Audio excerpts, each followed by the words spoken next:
victory of Adwa is very significant, of course, for Ethiopia itself as the foundation for the nation's unity and independence, which they have cherished for so many years, and for being the sole African country. የአድዋ ድል ለኢትዮጵያ አንድነትና ነጻነት ትርጉም ያለው ድል ነው። ኢትዮጵያ በአፍሪካ ብቸኛዋ ቅኝ ያልተገዛች ሀገር መሆኗ ለሀገሪቱ ብቻ ሳይሆን ለመላ አፍሪካ ሚናው ከፍተኛ ነው። በመሆኑ ይህ ድል ለአፍሪካ ብቻ ሳይሆን በመላ ዓለም ላሉ ጥቁር ህዝቦችና በባርነት ቀንበር ስር ለነበሩ ሁሉ ነጻነታቸውን እንዲያረጋግጡ ትልቅ አቅም ፈጥሯል። All the diaspora, the black diaspora, as a clear message and indication that subjugated people someday will be able to free themselves. And in this regard, it's really a victory against የአድዋ ድል የተጨቆኑ ሰዎች በሙሉ አንድ ቀን ነፃ መውጣታቸው እንደማይቀር የሚያመላክትም ነው። አድዋን የጭቆና ቀንበር የተወገደበት ኢትዮጵያዊ፣ አፍሪካዊና ዓለም አቀፋዊ ድል አድርጎ መውሰድ ይቻላል። To a continental victory, to a world victory, because as you know, today the fight against injustices and inequalities continue, and therefore it's a very significant victory indeed. It is very significant for the black peoples from the West, the Battle of Adwa, because we were subjected to slavery and colonialism. The entire black world was in slavery. Blacks at home in Africa and blacks in the West were all under slavery. Only Ethiopia was free and independent. And so from our recollection of the history of Africa and our reading of the Bible, we had Ethiopia. ከአድዋ ድል በፊት መላው ጥቁር ህዝቦች በባርነት ቀንበር ውስጥ ነበሩ። በዓለማችን በምዕራብና በምስራቅ ያሉ ጥቁር ህዝቦች በሙሉ በባርነት ቀንበር ውስጥ ነበሩ። በዚህ ወቅት ብቸኛዋ ነፃ ሀገር ኢትዮጵያ ብቻ ነበረች። መጽሐፍ ቅዱስ የኛ ጥቁር ህዝቦች የተስፋና ነፃነት ተምሳሌት ሀገር ኢትዮጵያ እንደሆነች ይናገራል። በመሆኑም የኢትዮጵያውያን ባህልና ታሪክ የምንከተለው ሀገሪቱ የጥቁሮች የነጻነት ፈር ቀዳጅ ሀገር በመሆኗ ነው። በ1974 የመጀመሪያው የጸረ ቅኝ ግዛት ዘመቻ በመቅደላ ሲካሄድና አፄ ቴዎድሮስ ለእንግሊዞች እጅ አልሰጥም ብለው ራሳቸውን ሰውተዋል። በዚህን ጊዜ ብዙ የኢትዮጵያ ቅርሶች በእንግሊዝ ተዘርፈዋል። በመቀጠልም በመቀሌ በዶጋሊና በአድዋ በተከናወኑ ጦርነቶች ኢትዮጵያ ጣሊያንም በጦርነት የማንበርከኳ ዜና በመላ ዓለም ተሰራጭቷል። ይህ ድል በሃይቲ ከነበረው የነጻነት ትግል የቀጠለ በመሆኑ ለኛ ትልቅ ትርጉም አለው። Menelik defeated the Italians in 1896. That for us was a turning point in this war against racism, because following the victory of Haiti in the Caribbean, this was the next big significant victory in the war against racism. When Ethiopia defeated Italy, it resounded around the whole world and gave us enthusiasm, inspiration, and hope that eventually we will be victorious against fascism and against racism. So it was a turning point, a very decisive victory that spurred us on towards gaining our liberation. ኢትዮጵያኒዝም የሚባለው እንቅስቃሴ የጀመረው ከአድዋ በፊት ነው አይደለም? በ18ኛው ምዕተ ዓመት ነው የጀመረው እና ያንን ኢትዮጵያኒዝምን በተለይ ጥቁር አሜሪካኖች፣ ምዕራብ አፍሪካውያኖች፣ ደቡብ አፍሪካውያኖች ያንን ሙቭመንት የጀመሩት እንዴት ነው? ከመጽሐፍ ቅዱስ ኢትዮጵያ የሚለውን ቃል አይተው ያ ኢትዮጵያ ደግሞ ሬፈረንሱ ለጥቁሮች መሆኑን ከተገነዘቡ በኋላና እዛ መጽሐፍ ቅዱስ ላይ ስለ ኢትዮጵያ አንዳንዶች 40 ጊዜ ይላሉ፣ አንዳንዶቹ 60 ጊዜ ይላሉ። የተጠቀሱት ነገሮች እንዴ እኛም ለካ የእግዚአብሔር ልጆች ነን አይደለም በሚል መንፈስ ምንድነው ወደ የራሳቸው ነፃ የሆነ ቤተክርስቲያን ለማቋቋም ረዳቸው። የቤተክርስቲያኑን ሲያቋቁሙት የኢትዮጵያኒስት ቤተክርስቲያን አለ አይደለም እያሉ ሰየሙት እና ያ ነው እየተንከባለለ የመጣው ወደ ፓን አፍሪካን እንቅስቃሴ እንዲቀየር የተደረገው። ፓን አፍሪካኒዝም 1900 ነው የመጀመሪያው ኮንግረስ የተደረገው ለንደን 1900 እንደ ፈረንጆች አቆጣጠር ማለት ነው። 1900 ደግሞ ከ4 ዓመት በኋላ ማለት ነው 1896 ነው የአድዋ። አጼ ምኒልክም ተጋብዘው ነበረ ሆኖራሪ ፕሬዚዳንት እንዲሆኑ ለዛ ኮንግረስ። ምክንያቱም አንድ ሄሻዊ እዚህ መጥቶ አጼ ምኒልክን እንኳን ደስ አለዎት አለ። ከፓሪስ ነው የመጣው። ቤኒቶ ሲልቬን ይባላል፣ ዶክተር ቤኒቶ ሲልቬን እና ዶክተር ቤኒቶ ሲልቬንን አጼ ምኒልክ እኛንን ሃይቲንም ወክለ እዛ ስብሰባ ላይ ተገኝ አሉት። እንግዲህ ሃይቲን ጥሩ ለምንድን ነው ኢምፖርታንሱ?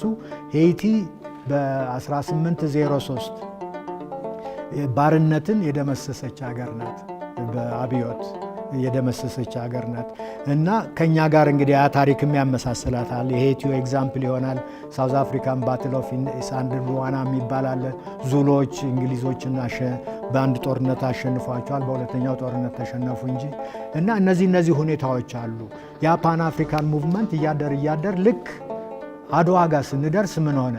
አድዋ ጋር ስንደርስ የዛባት እንቅስቃሴ ውስጥ ያሉ ሰዎች ኮሎኒያሊዝም ማቆም አለበት እያሉ ዲማንድ ማድረግ መጠየቅ ጀመሩ። በፊት ፔቲሽን ምናምን አትጉዷቸው ሳብጀክት ያደረጓቸው። ከዛ ግን ስቴጁ ተቀየረ። በተለይ በሁለተኛው ከ1935 እስከ 41 ኦኪፓይ ጣሊያን ባደረገች ጊዜ የፓን አፍሪካን ሙቭመንት የበለጠ ተስፋፋ እና ከዛ በኋላ አልቲሜትሊ ያው ቅድም ኮት አድርገዋል እነ ኳሜ ንክሩማን እና አልቲሜትሊ የአፍሪካ ነጻነት ሊመጣ ቻለ እና ያ ሰፕሬስ አላረገውም፣ የበለጠ እንቅስቃሴውን እንዲያድግ አድርጎታል ማለት ነው። Africa was a great continent. We had empires and everything. Africa was one time the cream of civilization. But of course, through history, Africa also came to what they call the dark ages, when the continent was invaded and divided by foreigners. And we all know about that. So nearly, you can always say every African continent, almost African, all of them were colonized. But only one country was not colonized, and that was your country, Ethiopia. How did it happen? They fought against the colonialists and defeated them. That's wonderful. That was so inspirational, and it break the psychological myth to believe አፍሪካ ታላቅ አህጉር ነው። በአንድ ጊዜም የስልጣኔ ፈርቀዳጅ አህጉር ነበር። ነገር ግን ደግሞ በታሪክ አፍሪካ የጨለማ ጊዜም ውስጥ አልፏል። ይህም የሆነው በውጭ ሀገር ወራሪ ኃይሎች በተከፋፈለበት ጊዜ ከኢትዮጵያ ውጭ ሁሉም የአፍሪካ ሀገራት በባርነት ውስጥ ነበሩ። ለምን ኢትዮጵያ ብቻ ቅኝ ገዢዎችን ማንበርከክ ቻለቻልን እንደሆነ የአይቻልምን መንፈስና የገዢዎችን ተረት መስበር በመቻሏ ነው። was for all African, in fact, the black race, I say it that way. So that is it. But that is also possible because of good leadership in those days.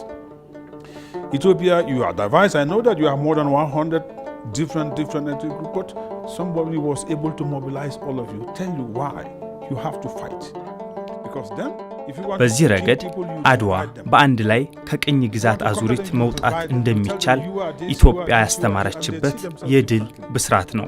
የአድዋ ድል ባይኖር ኖሮ ሁላችንም ከቅኝ ግዛት አንወጣም ነበር። ዛሬም ኢትዮጵያ የአድዋ ታሪክን መድገም አለባት። በብሔር ከተከፋፈልን አንድነታችንን አጠፋን ማለት ነው። አንድነታችን ከጠፋ ደግሞ ለጠላቶቻችን በር እንከፍታለን። በመሆኑ ልክ እንደ አድዋ ጀግኖች የአሁኒቷ ኢትዮጵያኖችም በአንድነት መቆም ይኖርባቸዋል። A very superior force needs a lot of determination. Not only weapons, but determination. And that was there. I can still see that in Ethiopians. So, Battle of Adwa is definitely something we all had learned. In fact, we all learned from it throughout Africa. That's now we are all independent now because of Adwa. ኢጣሊያን ወደ አድዋ ሲመጣ ያ አመጣጡ ከዛ ደግሞ ጦርነት ልቅጠማችሁ ማለቱ ለቀና ነገር አይደለም ማለት ነው። እና በአንድ በኩል ኢጣሊያኖች ወደኛ የመጡት እኛን ለማንበርከክ ነው። ሁለተኛ ኢጣሊያኖች ወደኛ ሲመጡ ኢጣሊያንን ብቻ ወክለው አይደለም። ኢጣሊያኖች ወደኛ የመጡት በዛን ጊዜ በነበረው የኢምፔሪያል ኤጅ የሚባለው ኢምፔሪያሊዝም ኤጅ የሚባለው ወይም ደግሞ ዓለምን የተወሰኑ አገሮች የተወሰኑ ኃይሎች ብቻ ለመቆጣጠር በሚፈልጉበት ጊዜ ስለሆነ ያ ጦርነት የተካሄደው በኢትዮጵያና በኢጣሊያን ብቻ ሳይሆን ያ ጦርነት የተካሄደው በአውሮፓ ኢምፔሪያሊስቶችና የነሱን ተጽዕኖ አሻፈረኝ በሚል አፍሪካውያን ወገኖቻችን ነው ማለት ነው። እና ብዙ ቦታ ያ ኢምፔሪያሊዝም ሰፍኗል፣ በደንብ ሰፍኗል። እና የቀሩት እነማን ነበሩ? ኢትዮጵያና ላይቤሪያ ብቻ ነበሩ።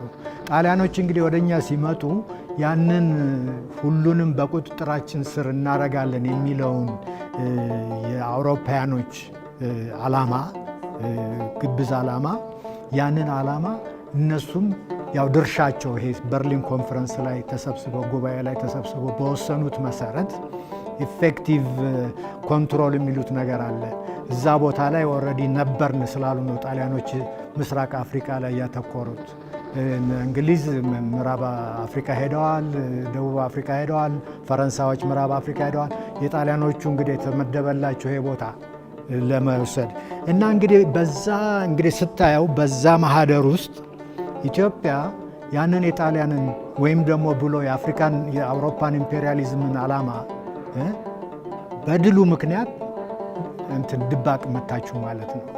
ያ በሚሆንበት ጊዜ ምን ሆነ? አሁን ያለው ኮንቨርሴሽን ንግግሩ፣ ቋንቋው እነዚህ ሱፐር ፓወር ነን የሚሉ ወይም ደግሞ ሄጅሞኒ ያለን የሚሉ ወይም ዋይት ሱፐርማሲ ነው ዓለምን መግዛት አለበት ብለው የሚያምኑ ዘረኝነት ያለበት ከእኛ የበላይ ነን ሌላው በሙሉ የበታች ነን የሚሉት የነሱ በሙሉ የነሱ ቋንቋ ብቻ ዓለምን ዶሚኔት ማድረጉን ተወና ምን ሆነ? አሁን እነሱን የሚቃወመው ይሄ ሬዚስታንሱ የመቃወሙ የመታገሉ የጠመንጃ ፈልጎ እንደገና እነሱ መዋጋቱ ለነፃነትን ለማግኘት ያ ቋንቋ ዓለም ላይ እንዲሰፋ እንዲጀምር እንዲሰፋ ተደረገ ማለት ነው። እና አሁን አድዋን ሴሌብሬት የምናደርገው ምንድን ነው? ያንን ኦፕሬሲቭ የሆነ ጨቋኝ የሆነ ሲስተም ለመጣል ለመቋቋም የመጀመሪያውን ምዕራፍ አድዋ ስለከፈተልን ነው ያንን የምናከብረው ማለት ነው። Another name for colonialism is divide and rule. This is the system that the colonialists used to defeat us. So today, in this 21st century, we must learn from the history. The history that the Battle of Adwa tells us is that even within Ethiopia, where we have more than 89 different ethnicities with their own exclusive culture and language, we were able to put aside our differences and deal with what we have. የቅኝ ግዛት ኃይሎች ሌላ ስማቸው ከፋፍለ ግዛ ነው። የቅኝ ገዢዎች እኛን ለማንበርከክ የተጠቀሙበት ዘዴ ነው። ዛሬም በ21ኛው ክፍለ ዘመን ላይ ሆነን የአድዋ ድል የሚያስተምረን ይህንኑ ነው።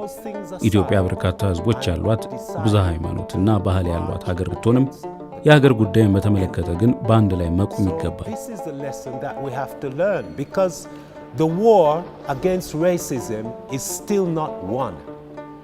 We are, how can we say, so-called economically or rather politically free, but we are not economically free. We are still subjugated to colonialism and slavery in terms of we don't own our economies. Look at South Africa, look at Congo, the richest state probably in the heart of the continent of Africa, yet the people are divided along tribal lines and consequently ይህንን ማድረግ ከቻለን ከአድዋ ተምረናል ማለት ነው። ዛሬም ቢሆን የኢኮኖሚ ቅኝ ግዛት አለብን። ደቡብ አፍሪካ ኮንጎን መመልከት እንችላለን። ያለንን የተፈጥሮ ሀብታችንን እንኳን በአንድ ላይ ተስማምተን መጠቀም አቅቶን በብሔር ተከፋፍለን እርስ በርስ እየተጠፋፋን። በመሆኑም ልዩነታችንን በማጉላት ሳይሆን አንድነታችን ላይ በመስራት አንድነታችንን ማስጠበቅ ይኖርብናል። So we have to put aside our differences and deal with the common enemy. The wars being fought by the common enemy are not like the traditional wars of the Battle of Adwa and the fascist invasion of 1935. Now they are using economy to defeat and control us and enslave us. So we have to come together, put aside our differences as Ethiopians, not as different ethnicities. Otherwise, we will live in slavery for another 100 years. Continental relations has never been greater than today, and we should commend African leaders throughout history to this day, through the recent passing of the CFTA, the Free Trade Agreement, which is again another indication and very concrete materialization of this African aspiration for greater unity. ከሀገራት አንድነት አልፈን አህጉራዊ አንድነታችንን ማስጠበቅ ይኖርብናል። የአፍሪካ ነፃ የንግድ ቀጠናን ጨምሮ ሌሎች በርካታ አህጉራዊ ፕሮግራሞችን በጋራ በመተግበር አህጉራዊ አንድነታችንን ማስጠበቅ ይኖርብናል። በተጨማሪም ልክ እንደ አውሮፓ ህብረትና ሌሎችም የህዝብ ለህዝብ ግንኙነታችንን ማጠናከር ይኖርብናል። Stronger and more united, and to be a significant player on the international arena, you have to be united. I mean, other continents have done it before. You see what the European Union, for example, today constitutes. So this is indeed a call for this continent to continue doing what they have done so well, and I believe that the best is still to come. Today, more than ever before, the country needs unity. And today, more than ever before, this country, but also beyond, I mean, this continent is going through የአሁኒቷ ኢትዮጵያን በተመለከተ ደግሞ ከመቼውም ጊዜ በበለጠ አንድነቷን ማስጠበቅ የሚኖርባት ጊዜ አሁን ነው። በተለይ ደግሞ መንግስት፣ የሲቪክ ማህበራት፣ የሃይማኖት ተቋማትና ዜጎች ተባብረው የመንግስት ስርዓት ሽግግሩን ለማስቀጠል መስራት ይኖርባቸዋል። በመሆኑም አድዋ ለዚህ ተግባር ትምህርት መሆን ይችላል። different forces within society, these different stakeholders to come together, because it's only through unity that they can achieve the wonderful, example, that they can really match the wonderful example that the people of Ethiopia gave to the world, 125 years ago. So it is still relevant today, and we have still so many fights to overcome. But first, let's make sure that we defeat Corona, and then we will move on with all other processes that are so significant. ያ አንድነት አለ ወይ ብለን በምንጠይቅበት ጊዜ የለም ወይም የለም ልትል ትችላለህ። ግን ምንድነው የለም ማለት ሳይሆን ይደበቃል። በአመድ የተሸፈነ እሳት አለ አይደለም? እንደዛ አይነት ሁኔታ አለ። አሁን ለምሳሌ በቅርብ ያየነው ምንድነው የመከላከያ ሲጠቃ ህዝቡ መንግስት ወጥቶ ንውጡ ይሄን አዋጡ አላለም። በጣም ከመቅጽበት በሆነ ሁኔታ ከዳር እስከ ዳር አለ አይደለም? ሀገር ከሌለ የለንም። አድዋ ጦርነት እኮ የተደረገው ሀገርን ሶቨሬንቲ ሉዓላዊነት ለማስጠበቅ ነው። እና ያ ሊሆን አይችልም ብሎ አለ አይደለም ወጣ እና ያ መንፈስ ድንገት አለ አይደለም ያው ተገለጠ ማለት ነው። አመዱ ተነሳ ማለት ነው። ልክ እንደዛ አይነት ሁኔታ ነው ያለውና አሁን ሳየው ይሄ የአንድነት መንፈሱ የኢትዮጵያዊነት ማንነትን ማንጸባረቁ እሱ ብቅ እያለ ነው። ከጨመረ አይ ቲንክ ያሉ አይደለም እነዚህ ሊከፋፍሉን ሊበታትኑን የሚፈልጉት ኃይሎች የነሱ አቅም እየቀነሰ ይሄዳል ማለት ነው። እና ያ ነው እንግዲህ ከአድዋም የምንማረው እሱን ነው ማለት ነው። አድዋ የአንድ ጊዜ ኢቨንት አይደለም። ያ ቅድም እንዳልኩ አድዋ ድሉ የመጣው ብዙ ነገሮች አንድ ላይ መጥተው ተሳስረው ነው። እና አሁንም ልክ እንደዛ ማድረግ ያለብን ይመስለኛል። ችግራችንን ለመፍታት ይሄ ያለው አለመረጋጋትን ወደ መረጋጋት ለመቀየር አለ አይደለም። እና ደግሞ እርግጥ በአሁኑ ጊዜ እንደ አድዋ ጊዜ አይደለም። በአሁኑ ጊዜ ደግሞ ምንድነው ነገሮች ብዙ ምንጭ አላቸው፣ የውጭ ምንጭ አላቸው፣ የውስጥ ምንጭ አላቸው። ሶሻል ሚዲያ ሮልን ታውቃለህ። እና እነዛ ሁሉ በሆኑበት ሁኔታ አስቸጋሪ ሊሆን ይችላል። ግን አለ አይደለም በተለያዩ መንገዶች አድዋን ሁልጊዜ መዘከር፣ ማስተማር አለ አይደለም ወደ ሌላ ነገሮች መቀየር ይሄ እንዳልኩ የፖለቲካ ኢኮኖሚ ልማት መቀየር ያ የሁል ጊዜ ታስካችን መሆን አለበት ማለት ነው። In the Bible we see the story of David versus Goliath. Goliath is a giant. His sword was as big as David. David was the smallest of his brothers. Yet with confidence, with the knowledge that he is on the side of good, David went forth and met with Goliath and slew Goliath with a stone. We must have that same confidence that we are በመጽሐፍ ቅዱስ ጎልያድ ዳዊትን አሸንፎታል። ምንም እንኳን ጎልያድ ትልቅ ቢሆንም በልበ ሙሉነት በእውቀትና በራስ መተማመን ያለው ዳዊት በድንጋይ በመምታት ጎልያድን አሸንፎታል። የአድዋ ድል በዚህ ታሪክ ሊመሰል የሚችል ድል ነው። ዛሬም ቢሆን በጥሩና በመጥፎ መካከል ጦርነቶች እያካሄደን እንገኛለን። As the father and mother of civilization, we gave to the world civilization. Part of that civilization is morality on an international level. So what led to the war of the battle of Adwa was the betrayal of the ጥሩ ነገር ማሸነፍ እንዲችል አፍሪካ በሞራል በመግዛት መጥፎ ነገሮችን ማሸነፍ አለበት። ለአድዋ ጦርነት የዳረገው ጉዳይም ጣሊያኖች ኢትዮጵያን በተሳሳተ ስምምነት ለማንበርከክ መሞከራቸው ነው። ዛሬም መሰል ድርጊቶች በመኖራቸው በእውቀትና በብልሃት ነገሮችን በመመርመር ተጉዘን ልክ እንደ አድዋ ድል ማድረግ ይኖርብናል። was again a betrayal, not only by the Italians but by the whole League of Nations. War has so many factors. I'm a military man, I know about it. Sometimes in the mind, some people can kill themselves for something they believe, and they will do it at any cost. They don't, in fact, actually at the highest cost, that is killing yourself. So you walk 1,000 kilometers on foot. Why do you have to do that? Something must be in your mind. Something must be pussy. They don't fear anything. Nobody was pointing at their back to say, look, you have to do this. But they were told something that is even heavier than the punching. This is Ethiopia. If you lose our land, we're going to lose 1, 2 and 3. የኢትዮጵያ ወታደሮች በሺዎች የሚቆጠሩ መንገዶችን በእግራቸው ተጉዘውና ጣሊያንን በጦርነት ገጥመው ማሸነፋቸው ከቶም የማይታመን የሚመስል ሀቅ ነው። ኢትዮጵያኖች ያላቸውን ማህበራዊ አንድነት በመጠቀም ግዛታቸውን ከወራሪ መከላከልና ማስጠበቅ የቻሉ ህዝቦች ናቸው። And they were able to do that. They sacrificed, walk on their foot thousands of kilometers. Of course, it's not going to be easy in those days. Were they using arms and ammunition? Or they were using bow and arrow against rifles and all those things? But then the leadership was very important there. So everything boils around the leadership. In our language they say something. If you want to know where they አንገዛም ብለው እምቢ ማለታቸውና የሀገራቸውን ዳር ድንበርም ለማስከበር መስዋዕት የሆኑ ህዝቦች ናቸው። ሽንፈት መጀመሪያ የሚጀምረው ከጭንቅላት ነው። አንዴ በጭንቅላታችን ከተሸነፍን አናሸንፍም። ኢትዮጵያኖች ጣሊያንን ያሸነፉበት ሚስጥርም በአንንበረከክም ባይነት የነበራቸው ጠንካራ ወኔና እምነታቸው ነበር።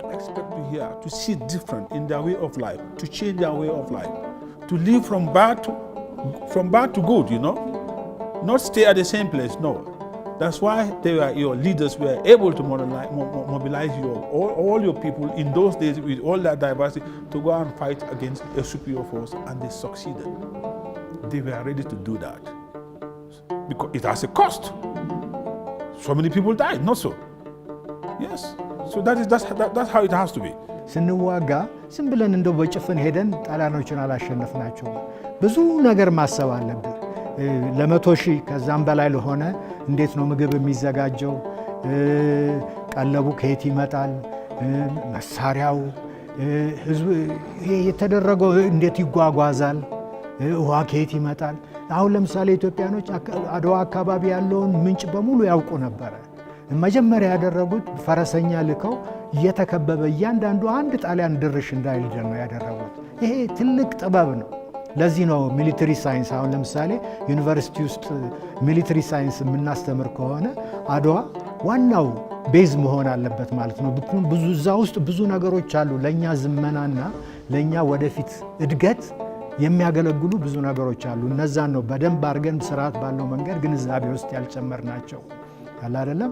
አሁን ለምሳሌ ወረኢሉ ሲሰበሰብ ከአዋጁ በኋላ የጦሩ ወረኢሉ ሲሰበሰብ ከጦሩ ጋር በነገራችን ላይ አንድ ጠመንጃ ይዘህ ብቻ አይደለም የምትዘምተው፣ ፋሚሊህም አብሮ ነው የሚዘምተው።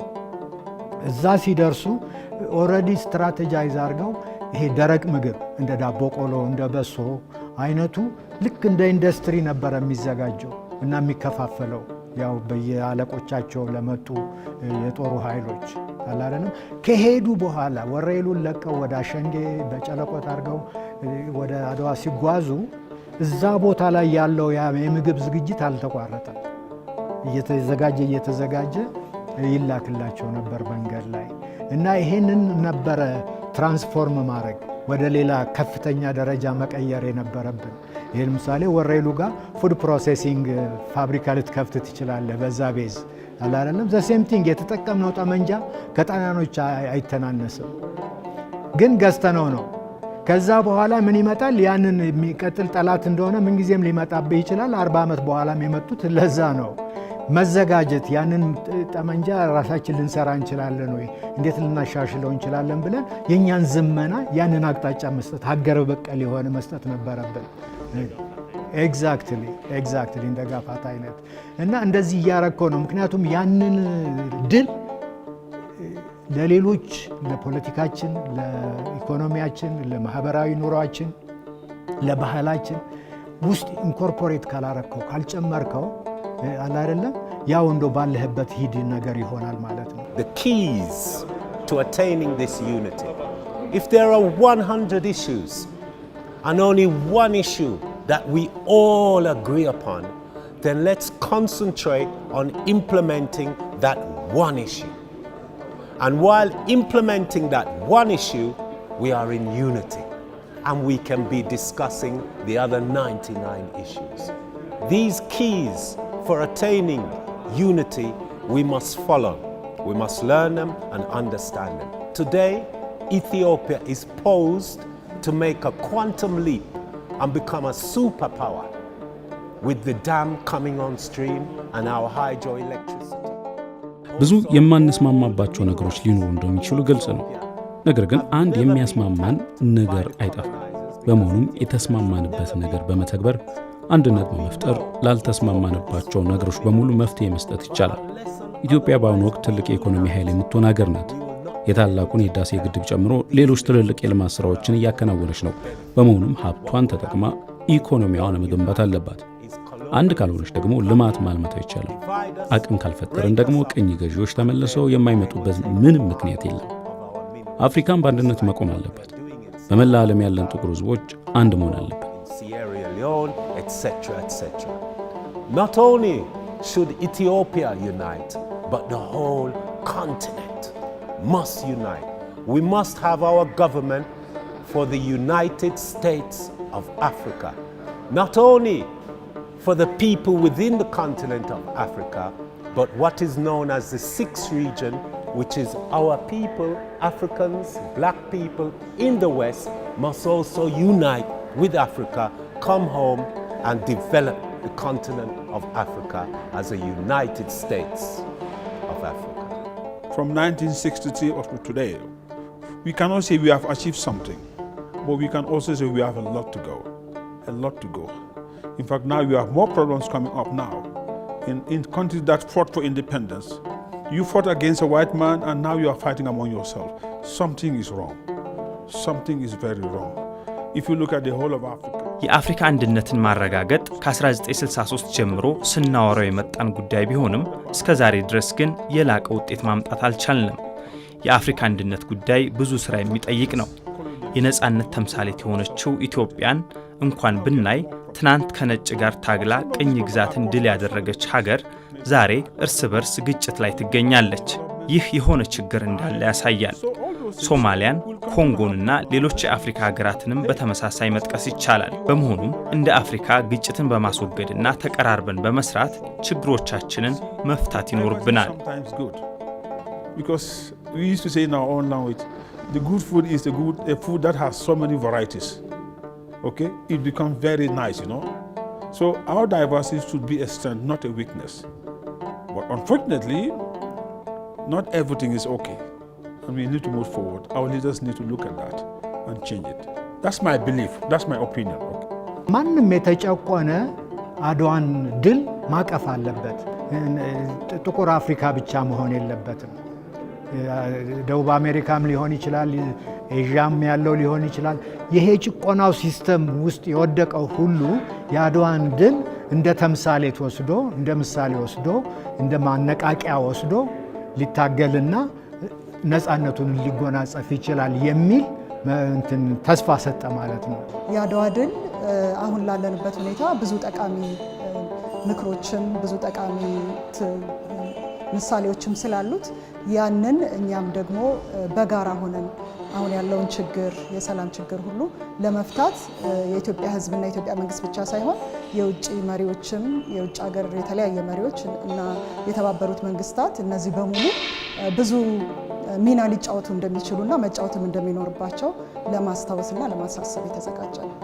ኢትዮጵያ ብቻዋን የምትወጣው ሳትሆን ሁሉም ተባብሮ መስራት ያለበት እንደሆነ ኃላፊነትም እንዳለብን የኢትዮጵያ መንግስት ብቻ ሳይሆን ሌሎችም መንግስታት ሌሎችም ሀገራት ለሰላም ግንባታ ሚናም አላቸው ኃላፊነትም አለባቸው እና ይሄንን ለማሳሰብና አብረን እንድንሰራ እድሉን ለመክፈት ንግግር ተቀራርበን ተነጋግረን የሚፈጠሩ ችግሮችን በጋራ መፍታት እንዳለብን ስለ አድዋ ያላቸውን የኢትዮጵያ ሕዝብ ብቻ ሳይሆን የአፍሪካም ኩራት እንደሆነ የጥቁር ሕዝቦች ኩራትም ሁሉ እንደሆነ ከተናገሩ በኋላ የውጭ ጉዳይ ሚኒስቴር ደግሞ በይበልጥ ተቀራርቦ ከኢትዮጵያ መንግስት ጋር ለሰላም ግንባታ መስራት እንደሚፈልግ የተለያየ ሀሳቦችን አስቀምጠዋል። በወጣቶች ዙሪያ፣ በሴቶች ዙሪያ፣ የሰላም ግንባታ ዙሪያ ሌሎችም እስካሁን ድረስ ብዙ ጎልቶ ያልወጡ ስራዎች ላይ አብረው በሰላም ግንባታ ስራ ለመስራት ያላቸውን ፈቃደኝነት ገልጸዋል ማለት ነው። አድዋ የሚያስተምረን ማንነታችን ጥልቅ መሆኑን ያ ማንነት ከቋንቋ፣ ከሃይማኖት፣ ከቦታ በላይ መሆኑንና ያን ማንነት ደግሞ ካስፈላጊ ከሆነ ህይወታችንንም ሰጥተን ለማስጠበቅ መፈለጋችን፣ መሻታችን፣ ማድረጋችን አለ አይደለም። አድዋ ላይ የተሰዋው ኢትዮጵያዊ ኦን አቨሬጅ በመካከለኛ ሂሳብ ብታስበው ከ18 እስከ 25 ዓመት ዕድሜ ያለ ነው። ትዳር ይዞ ቤት መስርቶ ልክ እንደ ማንኛውም ህይወቱን ኖሮ ለሚቀጥለው ጀነሬሽን ትውልድ ሊያስተላልፍ የሚችል ነው። እዛ የተሰዋው ልክ እንደ ዛሬው ትውልድ እንዳለ ሲሰዋ ለምንድን ነው የእሱ መስዋዕት ለእኔ ለአንተ በነፃነት በኮንፊደንስ አለ አይደለም አይኔ ለአይኔ ከአይንህ ጋር እየተጋጨ እያየታየው ዓለም ላይ የትም ብትሄድ ሳታፍር ሳትፈራ ኢትዮጵያዊነትህን ይዘህ ልትሄድ እንደምትችል ልትኖር እንደምትችል የተደረገ መስዋዕትነት ነው እና ያ ነው እንግዲህ ነፃነቱ ተጠበቀ እና አንተ ተወለድክ እኔ ተወለድኩ ስንወለድ ምንድነው ኢንካውንተር ያደረግነው ያ ነፃነት መስዋዕትነት ተከፍሎለታል ግን ያ ለኛ ህልውናችን ማንነታችንን ማጠናከሪያ የኛ ደግሞ በዛ ኃላፊነት መሰረት በዛ በተደረገው መስዋዕትነት ያ የሀገር ፍቅር የህዝብ ፍቅር ነው እና ያንን ደግሞ ለሚቀጥለው ትውልድ በበጎ መንፈስ በጥሩ መልክ ማስተላለፍ አለብን ማለት ነው።